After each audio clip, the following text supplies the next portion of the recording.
I walked in to my parents' house, still in my sweaty workout clothes, and I was shocked to see so many first responders, police officers, and detectives in my childhood home. A place that had always been so full of love, so full of joy, and so full of warmth was now so unfamiliar. I was startled and dismayed, and I could barely utter the words, "Is my dad even alive?" The story begins with a man named Jerry, my dad, my role model, my hero.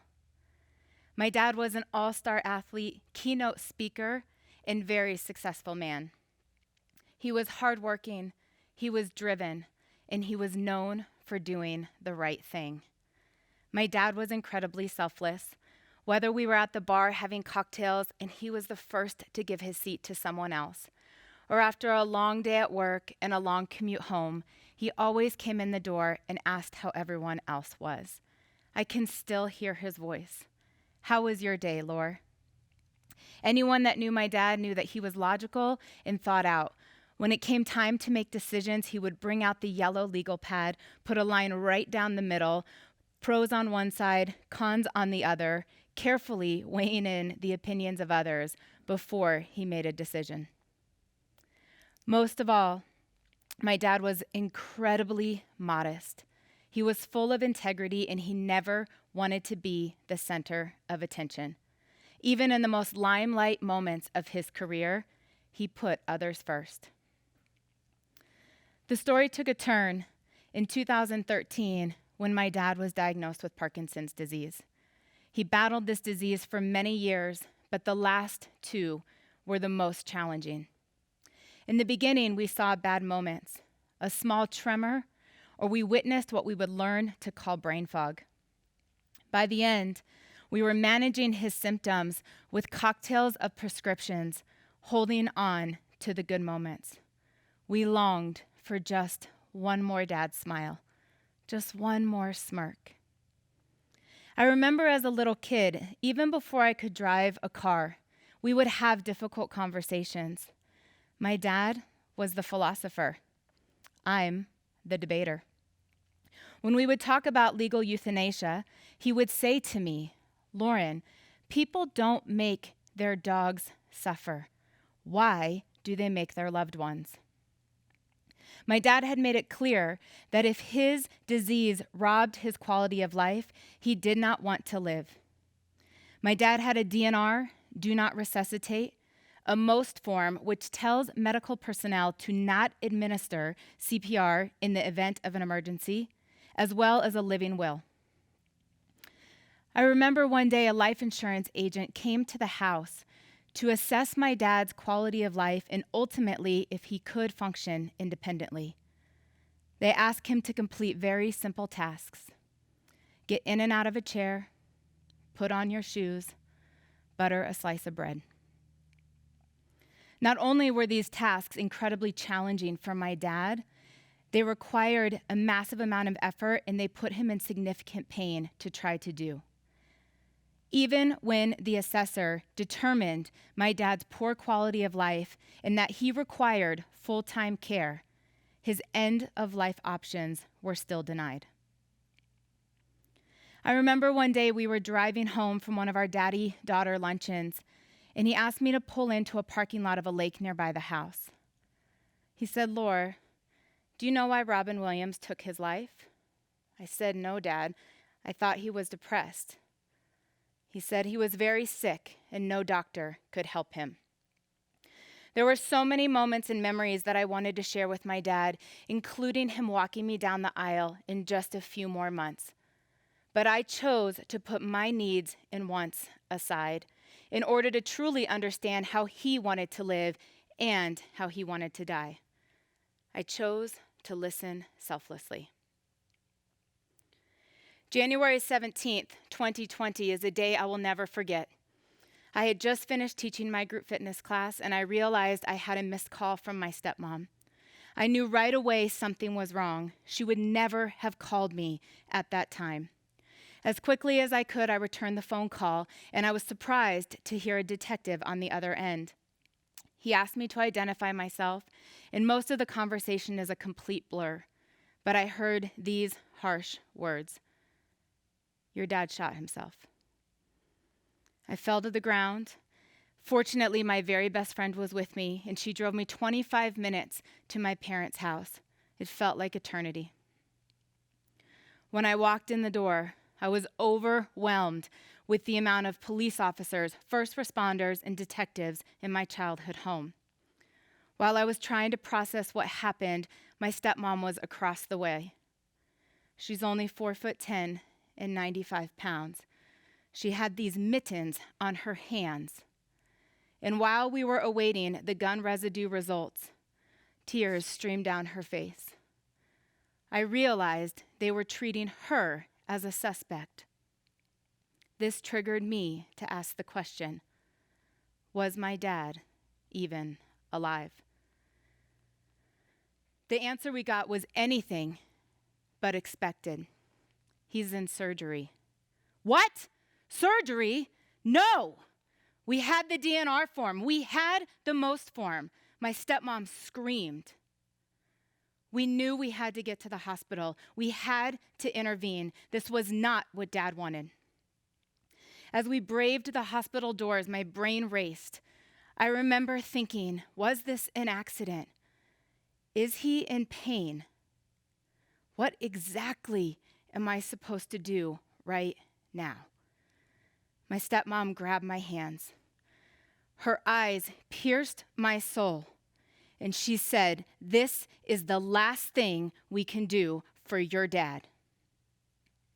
Right then and there, a light switch went off inside of me. A power ignited in me that I didn't even know I had. It was crystal clear what we had to do.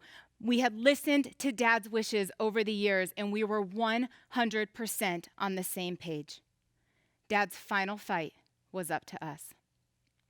As we entered the hospital, there was so much chaos, there was so much commotion. They moved us upstairs and downstairs, in of a room, out of a room, avoiding the inevitable, delaying a scene. Delaying the inevitable and avoiding a scene. But we were unstoppable in our pursuit to honor Dad's wishes. After a significant amount of time, the staff heard our requests and they stopped the surgery. When the surgeon entered the room, I remember feeling I was so angry. I wanted to yell with rage. I was pleading to please honor the DNR. But a shakingly childish voice said, "You wouldn't do this to your dog. Why are you doing this to my dad?" Looking back, we were able to make pivotal decisions in the moment because we chose to treat my dad how he wanted to be treated, not how we wanted to be treated. Here I am on this stage advocating for our loved ones to have choice. Many of you may know that Colorado has end-of-life options, most commonly known as death with dignity. However, not everyone qualifies. There are many stipulations, but what's most noteworthy is that the patient has to be declared terminally ill within 6 months. In 2019, 170 patients received aid in dying prescriptions under the Colorado End-of-Life Options Act, a 38% increase from 2018. But what about the people who are not labeled terminally ill? How many other people out there wish they had the choice to die? This issue is important to bring awareness to because it affects us all: doctors, nurses, first responders, and most of all, the ones we love. You may not know, I did not. Suicide negates a DNR. Legally, first responders must bring the individual back to the state they were in before the suicide occurred, because the assumption is that it was an irrational decision.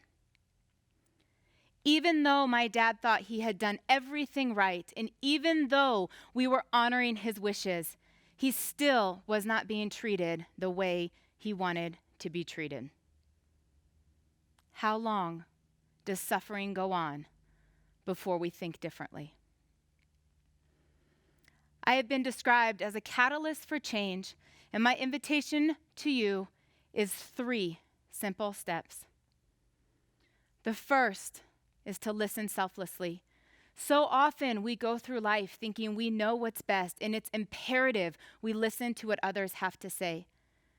By the time we had to make decisions, there was no question. My dad had always carried the lantern, and even in his final moments, he led the way. The second is to treat others how they want to be treated. I could have so easily justified my dad fighting just a little longer. All I wanted was for him to walk me down the aisle in a few more months. All he wanted was to no longer be in pain and suffering. The third is to advocate. Turning a blind eye will not elicit change, and I believe we have a responsibility to take care of the ones we love.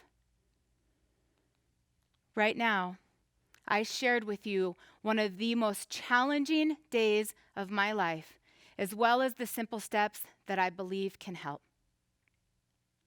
My dad suffered a horrific illness, and he was forced to take his life because there were no other options available. However, I want to leave you with a different picture. Imagine if you had a spouse, a significant other, that suffered every single day. What options would you want to be able to choose from?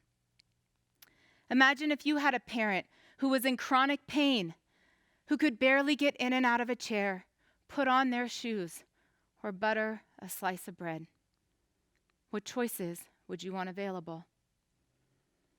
Imagine if you had a child who was chronically ill and there was no solution promised. What choices would you want to be able to choose from?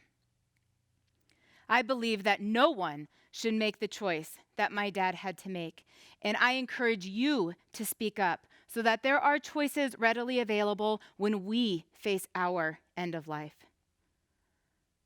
I once heard someone say that saving a man against his will is the same as killing him. To be clear, this is not about dying. This is about living. My dad was the ultimate giver. He gave everything he had to his friends, to his family, to his career, and to fighting Parkinson's disease.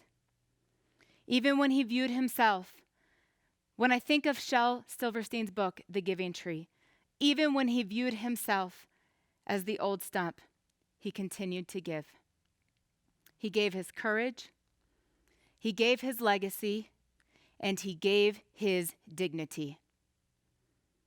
Today, I give you my heart and our story so that you have freedom of choice. Thank you.